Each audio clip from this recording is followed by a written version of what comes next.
ঘরে রাসূল পাক সাল্লাল্লাহু আলাইহি ওয়াসাল্লাম এই মেরাজের রজনীতে বিশ্রাম করতেছিলেন। আল্লাহ বললেন, যাও তোমরা তাড়াতাড়ি ফুল নিয়ে যাও, কারণ জিবরাইল আমিন এখনই আমার হাবিবকে নিয়ে আসমানে রওনা দিবেন। সুবহানাল্লাহ, সুবহানাল্লাহ। আমার দরবারে রওনা দিবেন, তোমরা যাও নিয়ে ফুল সিধা রাস্তায়। সুবহানাল্লাহ, সুবহানাল্লাহ।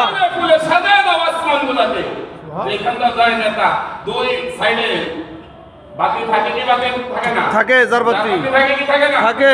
ফুল সিধায় কি সিধায় না? সিধায়। মুহাম্মদুর রাসূলুল্লাহ সাল্লাল্লাহু আলাইহি ওয়াসাল্লাম এই 27 রজনীতে এই 26 তারিখ ইন্ডিয়া রাতে শবে মেরাজ এই রজনীতে যখন গেলেন প্রথম আসমানে, ফুল সিধে রাস্তা ভরে গেলেন। যে রাস্তাটা তিনি গেলেন ফুল সিধাইতে সিধাইতে সিধাইতে সিধাইতে 1 2 3 4 এভাবে সপ্তম আকাশে চলে গেলেন। কোথায় চলে গেলেন? সপ্তম আসমানে। সপ্তম আসমানে যাওয়ার পরে সেই জায়গায় একটা জায়গা আছে সিদরাতুল মুনতাহা।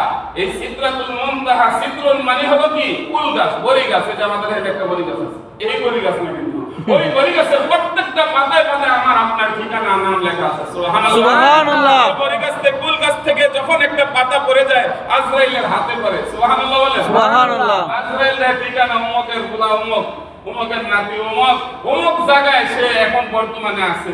তার জানটা কবজ করতে হবে। কিভাবে সে অ্যাক্সিডেন্ট হবে? গাড়ির তলে পড়ে। তার মানে কি? আজরাইল ওই গাড়ির সামনে এসে হাজির। সুবহানাল্লাহ বলে, সুবহানাল্লাহ। উনি হাত খালি বাড়ায় দেয়। আল্লাহু আকবার বলে, আল্লাহু আকবার। সঙ্গে যদি লক্ষ মানুষ মারা যায়, লক্ষ মানুষের জান কবজ করে কে? আল্লাহ। হুকুম কার? আল্লাহ। ক্ষমতা দিয়েছে কার? আল্লাহ। কে দিয়েছে ক্ষমতা? আল্লাহ। আল্লাহ ক্ষমতা দিয়েছে।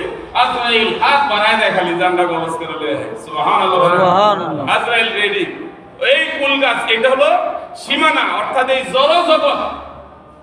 এরপরে যে জগৎ, এই জগতে আর কোন সৃষ্টি প্রবেশ করার ক্ষমতা রাখে না। সেই জগতে আল্লাহর হাবিব মুহাম্মদুর রাসূলুল্লাহ সাল্লাল্লাহু আলাইহি ওয়াসাল্লামকে নিলেন কে? আল্লাহ। যারা বলেন কে? আল্লাহ, আল্লাহ। এখানে এই আয়াতের ব্যাখ্যা বিশ্লেষণে গিয়া অনেক ফিতনা ফাসাদ আছে, আমি বলতে আছি সামনে। যেখানে আল্লাহর জায়গায় জিবরাইলকে দাঁড় করায় দিয়েছে। কাকে দাঁড় করাইছে? জিবরাইলকে। জিবরাইলকে দাঁড় করাইছে। দাওয়াত দিলাম আমি আমার বন্ধুরে, আমি বেদিকে দাঁড়াবো না আমার আরেকজনের সেলাসন পাঠাবো। যারা বলেন কারে পাঠাবো? আমি স্বয়ং নিজে যদি জানি যে আমার দোস্তের গাড়ি আয়া করতে, কি বলেন, আমি যদি না যাই বেজার হবে না? বেজার হবে কি না? এক রাষ্ট্রের প্রধানমন্ত্রী আর এক রাষ্ট্রে গেলে ওই প্রধানমন্ত্রী তাকে স্বাগতম জানায় বিমানবন্দর থেকে। জোরে বলেন ঠিক কিনা? আর যদি কম দামি হয় তার লগে মনোমালিন্য থাকে তাহলে সেলা সংসার পাঠায়, ঠিক কিনা? হ্যাঁ, তো স্বয়ং আল্লাহ তাআলা তার হাবিবকে ইস্তেকবাল দিয়ে স্বাগতম জানিয়ে নেওয়ার জন্য সেই সিদরাতুল মুনতাহায় আসছেন। এইখানে তাফসীর করতে গিয়ে বিভিন্ন তাফসীরকারকরা, বিভিন্ন উলামায়ে কেরামরা জিবরাইলের দাঁড় করায় দিয়েছে। বুঝছেন? আমি সেদিকে যাব না।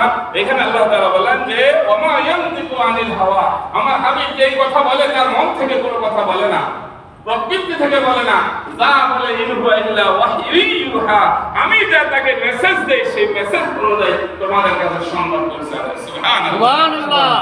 এরপর আল্লাহ তাআলা আল্লাহর হাবিব সাল্লাল্লাহু আলাইহি ওয়াসাল্লামকে যারা মূর্খ বলে তারা হলো মূর্খ, জন্মের মূর্খ, ঠিক না? ঠিক। আল্লাহর হাবিব ছিলেন ওস্তাদের ওস্তাদ, সমস্ত ওস্তাদদের কি ছিলেন?